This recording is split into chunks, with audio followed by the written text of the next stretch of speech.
میں کرسی کی پشت کی طرف کھڑی تھی۔ اچانک کرسی گھومی اور وہ بیٹھا ہوا شخص نظر آنے لگا۔ پھر مجھے حیرت کا جھٹکا لگا کیونکہ یہ وہی جن ذات تھا جس سے میرا نکاح ہوا تھا۔ اب وہ لال انگارہ آنکھیں لیے مجھے گھور رہا تھا۔ اس کی آنکھوں میں میرے لیے شدید غصہ تھا، جیسے میں نے اس سے بہت قیمتی چیز چھین لی تھی۔ پھر میں اس سے اٹک اٹک کر کہنے لگی، مجھے معاف کر دیں، میں نے نہ سمجھی میں یہ سب کیا۔ اس میں میری کوئی غلطی نہیں، کیونکہ وہ جن زادی مجھے دلہن کا لباس زبردستی پہنا کر چلی گئی تھی۔ اس کا کہنا تھا کہ وہ آپ کو پسند نہیں کرتی اور اسی لیے آپ سے شادی نہیں کرنا چاہتی، وہ کسی اور کو پسند کرتی تھی، جبھی اس شادی ہال سے بھاگ کر چلی گئی تھی۔ میری یہ بات سن کر وہ انتہائی غصے سے کھڑا ہو گیا اور پھر اتنے زوردار انداز میں گرجنے لگا کہ میں بری طرح سے ڈر گئی تھی۔ وہ مجھے غصے سے کہہ رہا تھا کہ اس جن زادی نے ہی مجھ سے محبت کا ڈرامہ کیا تھا۔ مجھے نہیں معلوم تھا کہ وہ یوں مجھے دھوکہ دے کر دوسرے قبیلے کے جن زاد کے ساتھ بھاگ جائے گی۔ تمہاری وجہ سے ہی یہ حقیقت مجھ پر بعد میں کھلی۔ اب تم ہی اس جن زادی کو واپس آنے پر مجبور کرو گی، اور جو میں عمل تم سے کرنے کے لیے کہوں گا تم نے وہ عمل ہر حال میں کرنا ہوگا۔ یہ ایک خطرناک عمل ہوگا، یاد رکھنا، اس میں تمہاری جان بھی جا سکتی ہے، لیکن پھر بھی مجھے اس جن زادی کی واپسی ہر حال میں چاہیے۔ اس نے ہمارے قبیلے کے جنات سے بغاوت کر کے اچھا نہیں کیا۔ اس سے پہلے کہ وہ ہمارے سارے عملیات کی طاقت دوسرے قبیلوں کے جنات کو بتا دے، تمہیں اسے واپس بلانا ہوگا۔ اس جن ذات کی یہ بات سن کر تو میں بری طرح سے دہشت زدہ ہو گئی تھی۔ پھر میں اس سے کہنے لگی کہ میں تو ایک عام سی لڑکی ہوں، بھلا میں کیسے اس جن زادی کو واپس لا سکتی ہوں، کیونکہ مجھے بالکل بھی کچھ پڑھنا نہیں آتا۔ میں ایک ان پڑھ جاہل غریب لڑکی ہوں۔ خدا کے لیے مجھے آپ معاف کر دیں اور مجھے ان سب کے لیے نہ مجبور کریں۔ میرے چھوٹے بہن بھائی ہیں جن کی ذمہ داری مجھ پر ہے، لیکن وہ جن زاد کسی طور پر بھی کچھ ماننے کو تیار نہ تھا۔ مجھ سے کہنے لگا کہ جب تک تم یہ عمل کرو گی تمہارے گھر والوں کی ذمہ داری میرے اوپر ہوگی۔ ان تک کھانا پہنچانا اور ان کی دیکھ بھال میرا کام ہے، لیکن تمہاری وجہ سے اس قبیلے کی سب سے خوبصورت جنزادی میرے ہاتھ سے نکل گئی، اسی لیے تمہیں اب یہ عمل ہر حال میں کرنا ہوگا۔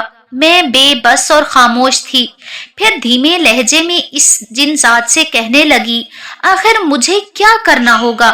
تو وہ کہنے لگا، اماوس کی کالی رات کو میں ایک پرانے پیڑ کے نیچے بیٹھ کر جن زادی کا پتلا بنا کر اس پر ایک خطرناک عمل کروں گا۔ یہ عمل میں 3 دفعہ کروں گا، وہ بھی 3 مختلف پتلوں کے اوپر، اور تم نے ان پتلوں کو لے جا کر الگ الگ یہاں سے دور ایک پرانے قبرستان میں قبروں میں دفن کرنے ہوں گے، جو نہایت بوسیدہ اور پرانی ہوگی، جن کے منہ کھلے ہوں گے۔ یہ ایک ایسا عمل ہے جسے صرف انسان ہی کر سکتے ہیں، اس لیے تم میرا یہ کام کرو گی۔ اب میں منہ پر ہاتھ رکھ کے دہشت سے اس جن ذات کو دیکھ رہی تھی، بھلا میرے جیسی کمزور اور کم عمر لڑکی یہ کام کیسے کر سکتی تھی؟ پھر وہ مجھ سے رخ موڑ کر کھڑا ہو گیا اور کہنے لگا، اب تم جاؤ، ٹھیک 2 دن کے بعد تمہیں یہاں دوبارہ آنا ہوگا۔ اگر تم نہ آئی تو میں خود تمہارے گھر پہنچ جاؤں گا اور پھر تمہارے بہن بھائیوں کے سامنے خود کو ظاہر کر لوں گا۔ یہ سب کہہ کر اب وہ میری نظروں کے سامنے سے غائب ہو گیا تھا۔ اب جیسے ہی میں اس کھنڈر سے نکلی تو وہ ایک دم سے پرانے گھر میں تبدیل ہو گیا تھا۔ جب میں اس آسیب زدہ گلی سے باہر نکل رہی تھی تو اس علاقے کے چوکی دار نے مجھے عجیب سی نظروں سے دیکھا تھا۔ سر سے لے کر پاؤں تک وہ مجھے ایسے دیکھ رہا تھا جیسے میں کوئی لڑکی نہیں بلکہ خوفناک چڑیل تھی۔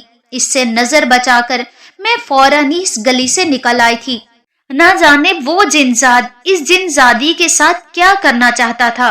دوسرے دن میں گھر پر ہی تھی اور مجھے اب جنزادے کی طرف سے بلاوے کا انتظار تھا۔ اچانک ہی گھر کا دروازہ بجا اور جب میں دروازہ کھولنے گئی تو یہ دیکھ کر مجھے حیرت ہوئی۔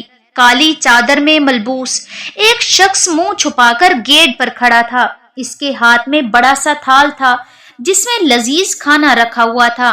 اس نے عجیب سی نظر سے مجھے دیکھا اور تھال میرے ہاتھ میں تھما کر چلا گیا۔ میں سمجھ گئی تھی کہ یہ کھانا کہاں سے آیا تھا۔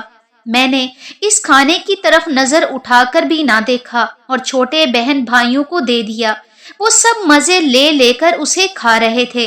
پھر دوسرے دن میری آدھی رات کو آنکھ کھلی تھی جب مجھے اپنے کانوں میں کسی کی آواز سنائی، چلو آؤ میرے پاس، تمہارا وقت ہو گیا ہے میرے لیے عمل کرنے کا۔ اب میں کسی مدہوش انسان کی طرح اٹھی اور گھر سے باہر نکل آئی۔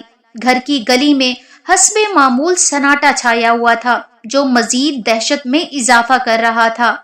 میں چوکی دار کی نظروں سے بچ کر یہاں سے نکلنا چاہتی تھی کیونکہ اس دن جیسے وہ مجھے دیکھ رہا تھا اس کی آنکھوں سے مجھے عجیب سی وحشت ہو رہی تھی۔ یوں تو ہمارے کتے ہر گلی میں پھرتے دکھائی دیتے تھے، لیکن مجھے حیرت تب ہوئی جس گلی میں وہ جنات رہتے تھے وہاں پر ایک بھی آوارہ کتا نظر نہ آتا۔ اب میں اس کھنڈر نما مکان میں پہنچ چکی تھی۔ پھر اچانک ہی میری آنکھوں سے منظر تبدیل ہو گیا۔ وہی جنزاد میرا انتظار کر رہا تھا۔ جب میں ڈرتے کانپتے اس کے سامنے جا کر کھڑی ہوئی تو وہ غصے سے مجھے دیکھنے لگا۔ تمہیں شاید معلوم نہیں کہ آج اماوس کی کالی رات ہے اور یہ عمل میں کر چکا ہوں۔ بس تمہیں اس پتلے کو لے جا کر پرانے قبرستان کے کسی پرانی قبر میں دفنانا ہوگا۔ یاد رکھنا کہ تم نے کسی قبر کو خراب نہیں کرنا، بلکہ جو پہلے سے ہی خراب ہو، جس کا منہ کھلا ہو، تم نے صرف اسی میں جا کر یہ ڈال دینا ہے۔ اب میں نے اس کے ہاتھ سے وہ پتلا لے لیا، اسے اپنے دوپٹے میں چھپا لیا۔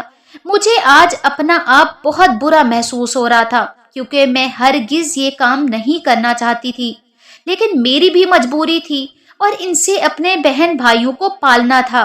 یہی سوچ کر اب میں دبے پاؤں سے پرانے قبرستان کی طرف جا رہی تھی۔ قبرستان کا منظر میری سوچ سے زیادہ خطرناک تھا کیونکہ وہاں پر عجیب و غریب سی آوازیں آ رہی تھیں، جبکہ قبرستان کا گورکن ایک چارپائی پر بڑے مزے سے سو رہا تھا۔ میں دبے پاؤں چلتے ہوئے قبروں کا جائزہ لے رہی تھی کہ اچانک ہی میری نظر ایک عورت پر پڑی۔ وہ نہ جانے وہاں کیا کر رہی تھی، لیکن اس کی حرکتیں بہت مشکوک لگ رہی تھی۔ میں اس کی نظروں سے بچنے کے لیے جلدی سے ایک پیڑ کے نیچے چھپ گئی۔ جیسے ہی میں اس سے چھپی، ایسے ہی وہ چاروں طرف ایسے دیکھ رہی تھی جیسے اسے بھی کسی کا خوف تھا۔ وہ کافی دیر وہاں پر بیٹھی رہی، پھر اچانک اٹھ کر وہاں سے بھاگ گئی۔ اب میں بھی اس پیڑ کے نیچے سے نکلی اور چاروں طرف نظر دوڑا کر دیکھنے لگی کہ مجھے کوئی ایسی جگہ مل جائے جہاں میں اس پتلے کو دفن کر سکوں۔ اچانک میری نظر وہاں پر پڑی جہاں پر وہ عورت بیٹھی تھی۔ مجھے وہاں ایک بڑا سا کھڈا نظر آ رہا تھا۔ نہ جانے وہ عورت وہاں کیا کر گئی تھی، مجھے کچھ سمجھ نہ آیا۔ پھر میں نے سوچا کہ کسی بھی قبر میں اس پتلے کو دفنانے سے بہتر ہے کہ میں کوئی کھڈا کھود کر اسے یہیں پر دفنا دیتی ہوں۔ اب میں نے جلدی سے ایک چھوٹا سا کھڈا کھودا اور اس میں اس پتلے کو دفن کر کے وہاں سے بھاگنے لگی۔ مجھے ایسا محسوس ہو رہا تھا جیسے میرا کوئی پیچھا کر رہا ہو۔ ٹانگوں پر بے حد وزن محسوس ہو رہا تھا۔ بامشکل میں اپنے قدموں کو گھسیٹتے ہوئے گھر لے آئی تھی۔ میرا سانس پھول رہا تھا، ایسے لگتا جیسے میں کوئی بہت غلط کام کر کے آئی ہوں۔ دوسرے دن میں یوں ہی بستر پر پڑی رہی۔ آج پھر مجھے اس جن زادے کے پاس جانا تھا۔ سارا دن میں یہی سوچ سوچ کر پریشان ہوتی رہی۔ دوپہر کا وقت تھا، تبھی اچانک گھر کا دروازہ بجنے لگا۔ بسمہ نے دروازہ کھولا۔ جب واپس آئی تو اس کے ہاتھ میں بڑا سا ایک تھال تھا جس میں مختلف قسم کے کھانے رکھے ہوئے تھے۔ میں سمجھ گئی تھی کہ اس جن زادے نے بھجوائے تھے۔ جب تک اس کا کام نہ ہو جاتا وہ ایسے ہی ہم پر مہربانی کرتا رہتا، لیکن میں ڈر بھی رہی تھی کہ اس نے مجھے اس پتلے کو کسی قبر میں دفن کرنے کو کہا تھا، جبکہ میں نے اسے زمین میں دفن کر دیا تھا۔ میں یہ سوچ کر بھی خوف زدہ تھی کہ کہیں اس کو اس بات کا پتہ نہ چل جائے۔ پھر اچانک ہی محلے میں شور سا ہونے لگا۔ میں بھی دروازے کے قریب چھپ کر لوگوں کی باتیں سننے لگی۔ ایک آدمی غصے سے کہہ رہا تھا کون ہے ایسا شخص جو قبرستان میں جا کر قبروں کو کھود کر ان کی بے حرمتی کر رہا ہے؟ میرا تو ڈر سے برا حال ہو رہا تھا۔ پھر اچانک میرے ذہن میں اس عورت کا خیال آیا جو کل رات کو میرے سامنے یہ حرکت کر رہی تھی۔ میں نے شکر ادا کیا کہ میں نے کسی قبر کو نقصان نہ پہنچایا تھا، لیکن زیادہ اندھیرا ہونے کی وجہ سے میں اس عورت کی شکل نہ دیکھ سکی تھی۔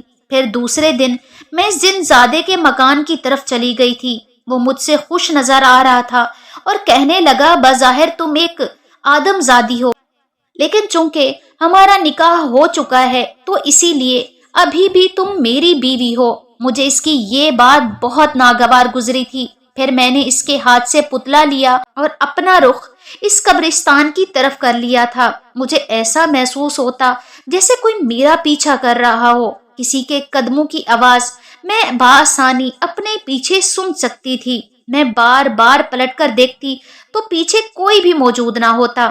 اس سے پہلے کہ میں اپنا کام کرتی، آج پھر وہی عورت اپنا کام کر رہی تھی۔ آج میں اس کی شکل دیکھ لینا چاہتی تھی تاکہ پتہ لگ سکے یہ کون ہے اور کیا کام کرتی ہے۔ جتنی دیر تک وہ اس قبرستان میں موجود رہی، میں وہیں پرانے پیڑ کے نیچے بیٹھی رہی۔ اچانک ہی اس کی کالی چادر چہرے سے ہٹی اور میں نے اسے پہچان لیا۔ وہ خالہ روبینہ تھی جو اسی محلے میں رہا کرتی تھی جہاں پر ہمارا گھر تھا۔ لیکن آخر وہ یہاں کیا کر رہی تھی، مجھے کچھ سمجھ نہیں آیا۔ اب وہ اپنا کام کر کے جا چکی تھی اور مجھے اپنا کام کرنا تھا۔ جیسے ہی میں زمین پر بیٹھی تو مجھے اپنے کانوں میں آواز آئی، دیکھو یہ مت کرو۔ میں نے دائیں بائیں سر اٹھا کر دیکھا تھا لیکن وہاں کوئی بھی نہ تھا۔ میں بری طرح سے ڈر گئی تھی۔ جلدی جلدی الٹا سیدھا کھڈا کھودا اور اس پتلے کو وہیں پھینک کر وہاں سے بھاگ آئی تھی۔ میں سہمے ہوئے دل اور لرزتے کانپتے وجود کے ساتھ چلی آ رہی تھی کہ اچانک چوکیدار نے مجھے گلی میں سے جاتے ہوئے دیکھ لیا۔ وہ بڑی مشکوک نظروں سے مجھے دیکھ رہا تھا۔ پھر اس نے مجھے بیچ راستے میں روک لیا۔ مجھ سے کہنے لگا کہ تم کہاں سے آ رہی ہو لڑکی؟ میں اس کے سامنے ہکلا کر بولنے لگی، چچا میں تو یہاں سے تھوڑی دور ایک شادی ہال میں کام کرتی ہوں اور اس وقت وہیں سے آ رہی ہوں۔ میں نے اسے کہہ دیا تھا، لیکن پھر بھی اس کی آنکھوں میں میرے لیے صاف شک دکھائی دے رہا تھا۔ پھر میں چپ چاپ نظر جھکا کر وہاں سے گزرتی ہوئی اپنے گھر آ گئی تھی۔ ابھی سوئے ہوئے مجھے تھوڑی دیر ہوئی تھی کہ اچانک مجھے اپنی چارپائی کے پاس کھڑا ہوا کسی کا وجود محسوس ہوا۔ وہ عورت کالا برقع پہن کر میری چارپائی کے پاس کھڑی تھی۔ میں چیخنے ہی والی تھی کہ اس نے مجھے چپ رہنے کا اشارہ کیا۔ میں چپ چاپ اسے دیکھنے لگی۔ پھر اس نے اپنے چہرے سے وہ برقع ہٹا دیا جس میں اس کا چہرہ چھپا ہوا تھا۔ میں دیکھ کر حیران رہ گئی کیونکہ یہ وہی جنزادی تھی جس نے زبردستی مجھے دلہن بنا کر اپنے دولہے کے ساتھ میری شادی کرا دی تھی۔ مجھے اسے دیکھ کر بہت غصہ آیا تھا کیونکہ اس کی وجہ سے میری زندگی آج اتنی پریشانیوں کا شکار تھی اور مجھے وہ کام کرنے پڑ رہے تھے جنہیں میں ہرگز نہیں کرنا چاہتی تھی۔ پھر وہ جنزادی میرے قریب آئی اور مجھے کہنے لگی، دیکھو مجھ سے ڈرو مت، میں تمہیں ایک بات بتانا چاہتی ہوں۔ میں جانتی ہوں کہ میں نے تمہارے ساتھ بہت غلط کیا، لیکن اس شیطانی صفت جن ذات سے جان چھڑانے کا میرے پاس کوئی اور راستہ نہ بچا تھا، اسی لیے میں جلدی سے وہاں سے بھاگ گئی تھی۔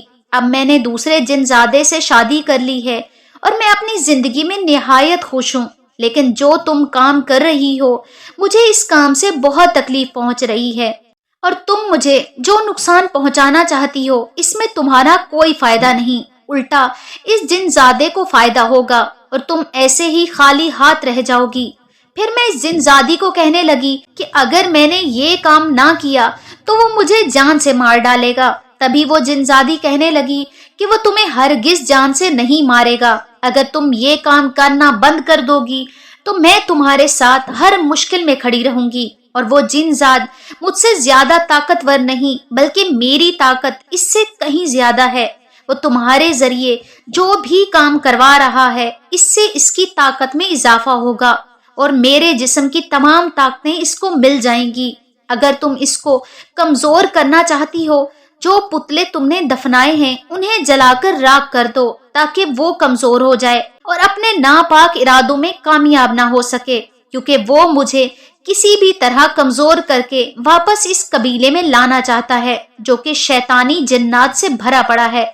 جس قبیلے میں میری شادی ہوئی ہے وہ ایک نیک جنات کا قبیلہ ہے اور میں اپنی زندگی میں نہایت خوش ہوں، لیکن ہمارے قبیلے کے جنات بہت خون خرابہ کرنے والے اور ہنگامہ خیز فطرت کے مالک ہیں، تو کسی بھی انسان یا جنات کو نقصان پہنچانے سے گریز نہیں کرتے۔ اسی لیے تم آج میرا ساتھ دو اور ان کے ناپاک ارادوں کو کامیاب نہ کرو۔ میرا تم سے وعدہ ہے کہ میں تمہیں کوئی نقصان نہیں پہنچنے دوں گی، بلکہ تمہارے بہن بھائی سمیت تمہارا بھی بھرپور طریقے سے دھیان رکھوں گی۔ اگر تم نے یہ سب کام کرنا بند کر دیا تو میں تمہیں اتنا بڑا انعام دوں گی کہ تمہاری ساری زندگی کے لیے وہ انعام کافی ہوگا اور تمہیں کسی کے آگے ہاتھ پھیلانے کی ضرورت نہیں پڑے گی۔ اس جن زادی کی باتیں سن کر میں نہایت پریشان ہو گئی تھی۔ ایک طرف تو وہ جن زادی تھی جس کے چہرے پر روشنی پھوٹ رہی تھی، تو دوسری طرف وہ عیار جن زاد تھا جس کے ارادے مجھے بھی مکروہ محسوس ہوتے تھے۔ پھر میں نے ہمت پکڑی اور میں نے اس جن زادی کا ساتھ دینے کا فیصلہ کر لیا۔ وہ میری بات سن کر نہایت خوش تھی اور مجھے دعائیں دینے لگی۔ تم بلا شبہ ایک نیک لڑکی ہو۔ کل تیسرا اور آخری دن تھا، مجھے ان پتلوں کو جلا کر خاک میں ملانا تھا، لیکن اس بات کا میں جن زاد کو پتہ نہیں لگنے دینا چاہتی تھی۔ وہ یہی سمجھ رہا تھا کہ آج میں اپنے مقصد میں کامیاب ہو جاؤں گا۔ اس نے مجھے اپنے پاس بلایا اور کہنے لگا، آج جب میرا کام ہو جائے گا تو تم میری طرف سے آزاد ہو۔ اب تم بھلے کہیں بھی کام کاج کر کے اپنا گزارا کر سکتی ہو۔ میں نے اس کی بات سن کر سر ہلا دیا تھا۔ اب میرا رخ اسی قبرستان کی طرف تھا۔ آج میں اپنا کام کرنے کے لیے تھوڑا جلدی جا رہی تھی، کیونکہ مجھے ڈر تھا کہیں وہی عورت آج پھر مجھ سے پہلے نہ موجود ہو، کیونکہ اس کی وجہ سے مجھے کافی دیر ہو جایا کرتی تھی۔ اب جلدی جلدی میں نے ان پتلوں کو تلاش کر کے انہیں جمع کیا اور ماچس سے ان کو آگ لگا دی تھی۔ میرے کانوں میں چیخوں کی آوازیں آ رہی تھی، لیکن میں نے ان چیخوں کو مکمل طور پر نظر انداز کر دیا تھا۔ تھوڑی ہی دیر بعد ایک جانب سے وہی عورت آتی ہوئی دکھائی دی۔ اب وہ بیٹھ کر اپنا کام کر رہی تھی اور میں چپکے سے دوسری طرف سے اس قبرستان سے باہر آ گئی تھی۔ جیسے ہی میں گھر پہنچی تو جن زادی میری منتظر تھی۔ وہ مجھے بڑی محبت سے دیکھ رہی تھی اور کہنے لگی کہ آخر تم نے میری بات مان کر بہت اچھا فیصلہ کیا۔ اب جیسے ہی صبح کا سورج نکلے گا تو اس جن ذات کی طاقت میں کوئی فرق نہ پڑے گا، بلکہ وہ مزید لاغر اور کمزور ہو جائے گا۔ تمہیں اب اس کے پاس جانے کی ہرگز ضرورت نہیں۔ یہ لو، یہ مالا میری طرف سے تم اپنے گلے میں پہن لو۔ تمہارا کوئی بھی بال بیکا نہیں کر سکے گا۔ تمہیں اب کسی کی طرف سے کوئی نقصان نہیں پہنچے گا، کیونکہ تم نے ایک اچھا کام کیا ہے۔ میں کل پھر تمہارے پاس آؤں گی اور تمہارا بہت بڑا انعام لے کر، جو تم نے میری خاطر یہ کام کیا، یہ اس کا صلہ ہوگا۔ وہ اب جن زادی میری نظروں کے سامنے سے غائب ہو گئی تھی۔ دوسری صبح محلے میں ایک بڑا ہنگامہ مچا ہوا تھا۔ لوگوں نے اس عورت کو پکڑا ہوا تھا جو کہ قبرستان میں جا کر نہ جانے کیا کرتی تھی۔ پھر بعد میں پتا چلا کہ وہ خطرناک عمل کر رہی تھی۔ وہ اپنی بہو کے اوپر کوئی جادو کروا رہی تھی، جس کی وجہ سے روزانہ آدھی رات کو قبرستان جایا کرتی تھی۔ لوگ اسے پکڑ کر پولیس کے حوالے کر دینا چاہتے تھے، کیونکہ کل رات کو گورکن نے اسے رنگے ہاتھ پکڑا تھا۔ اس نے کئی قبروں کو بھی نقصان پہنچایا تھا، جس کی وجہ سے لوگ شدید غصے میں تھے۔ میں شکر ادا کرنے لگی کہ اس جن زادی نے مجھے ان سب معاملات سے بچا لیا تھا، کیونکہ اگر مجھے بھی وہاں کوئی دیکھ لیتا تو شاید ایسے ہی لوگ مجھے بے عزت کر رہے ہوتے اور شاید پولیس کے حوالے بھی کر دیتے۔ اب میں تھوڑی بے فکر تھی اور بڑے آرام سے گھر کا کام کاج نپٹا رہی تھی۔ میرے تینوں چھوٹے بہن بھائی گھر میں کھیل رہے تھے۔ اچانک ہی گھر کا دروازہ کھلا اور ایک خوبصورت لڑکی اندر آئی تھی۔ وہ خوبصورت ریشمی لباس میں ملبوس تھی اور اس کے ہاتھ میں ایک چھوٹا سا خوبصورت بیگ تھا۔ پھر وہ اندر آ کر بیٹھ گئی میرے چھوٹے بہن بھائی حیرت سے اسے دیکھ رہے تھے۔ میں بھی کچھ حیران تھی کہ آخر یہ لڑکی کون تھی۔ پھر وہ مجھ سے کہنے لگی، حیران مت ہو ہنا، میں وہی جن زادی ہوں جو تمہارے سامنے روپ بدل کر آئی ہوں تاکہ تم مجھ سے خوف زدہ نہ ہو۔ اب تم پریشان مت ہونا، تم نے میرا کام کیا، اس لیے ہر مشکل گھڑی میں تمہارے ساتھ کھڑی رہوں گی اور روپ بدل کر تمہارے سامنے آتی رہوں گی۔ جب تم پریشان ہو تو مجھے یاد کر لینا، میں تمہارے سامنے حاضر ہو جاؤں گی۔ میں اس کا شکریہ ادا کرنے لگی اور کہنے لگی کہ میں زندگی میں زیادہ کچھ نہیں چاہتی، لیکن اپنے بہن بھائیوں کو اچھے طریقے سے پالنا چاہتی ہوں اور انہیں اچھی زندگی دینا چاہتی ہوں۔ پھر وہ مسکرائی اور کہنے لگی کہ اب تمہیں اس شادی ہال کے سیٹ کے پاس کام کرنے کی کوئی ضرورت نہیں، کیونکہ میرے پاس تمہارے لیے ایک بڑا انعام ہے جسے پا کر تم اپنی پوری زندگی بدل لوگی۔ پھر اس نے اس بیگ کو میرے حوالے کیا۔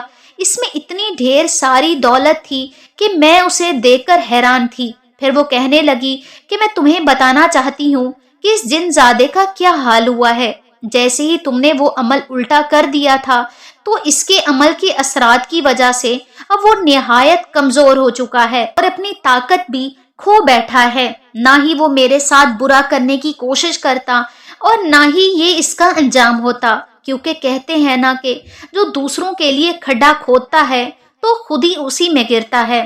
میں اسے لاکھ سمجھاتی تھی کہ برے اعمال نہ کیا کرو، مجھے یہ فطرت پسند نہیں، لیکن وہ اپنی حرکتوں سے باز نہیں آتا تھا۔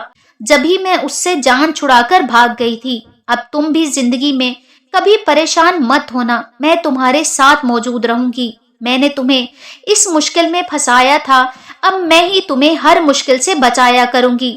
پھر وہ مسکرا کر کہتے ہوئے میرے سامنے سے غائب ہو گئی۔ میرا دل آج نہ جانے کیوں اتنا خوش تھا، شاید اسی وجہ سے کہ میں بھی ایک عزت والی زندگی گزارنا چاہتی تھی اور اپنی ماں کے بعد اپنے بہن بھائیوں کی اچھے طریقے سے پرورش کرنا چاہتی تھی۔ میں محلے والوں پہ ہرگز ظاہر نہیں کرنا چاہتی تھی کہ یہ اتنا پیسہ میرے پاس کہاں سے آیا تھا، اسی لیے اسے بڑے احتیاط سے خرچ کر رہی تھی۔ پھر میں نے ان تینوں کو ایک اسکول میں داخل کروا دیا تھا اور خود اپنے گھر میں ہی ایک چھوٹی سی دکان کھولی تاکہ لوگوں کو یہ محسوس ہو کہ میں یہ دکان چلا کر اپنے گھر کا گزارا کر رہی ہوں۔ میں دل سے دعا کرتی کہ وہ جن زادی اپنے شوہر کے ساتھ ہمیشہ خوشیوں بھری زندگی بسر کرتی رہے، جس طرح اس نے مجھے آج خوشیوں سے ہمکنار کر دیا تھا۔ اگر آپ کو میری یہ سٹوری پسند آئی ہو تو میرے چینل کو لائک، شیئر، سبسکرائب کریں۔ اللہ حافظ۔